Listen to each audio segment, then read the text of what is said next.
طائف کی وادی میں اس رحمت العالمین نبی کو پتھر مار مار کر لہو لہان کر دیا گیا، لیکن ایک لفظ بھی مخالفین کے خلاف نہیں کہا۔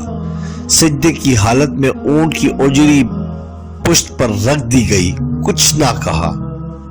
کپڑا گلے میں ڈال کر بل دیے گئے تو کچھ نہ کہا۔ اپنے صحابہ پر ظلم کے پہاڑ ٹوٹتے دیکھے، صبر کی تلقین کی۔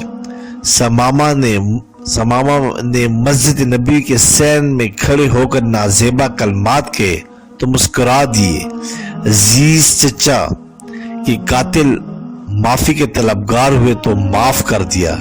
ایسے رحمت العالمین نبی ہے کہ دشمنوں کو بھی اعزار نہیں دیتے، لیکن اقامت ہوئی پاک پیغمبر جماعت کروانے کے لیے مسلح پر کھڑے ہیں مگر جماعت نہیں کروا رہے۔ صحابہ کی طرف رخ کر کے ارشاد فرمایا، میرا دل کرتا ہے کہ میں اپنے مسلح پر کسی کو امام مقرر کروں اور خود جا کر ان لوگوں کے گھروں کو آگ لگا کر جلا ڈالوں جو لوگ نماز باجماعت کے لیے مسجد میں نہیں آتے۔ اللہ اکبر۔ پھر فرمایا، میں ایسا کر گزرتا اگر مجھے گھروں میں چھوٹے بچوں اور عورتوں کا خیال نہ ہوتا۔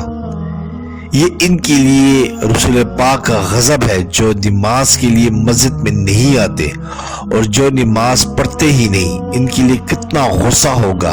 اللہ اکبر۔ یہاں عشق رسول کے دعوے ختم نہیں ہوتے۔ مجھ سے بڑا عشق رسول کوئی نہیں۔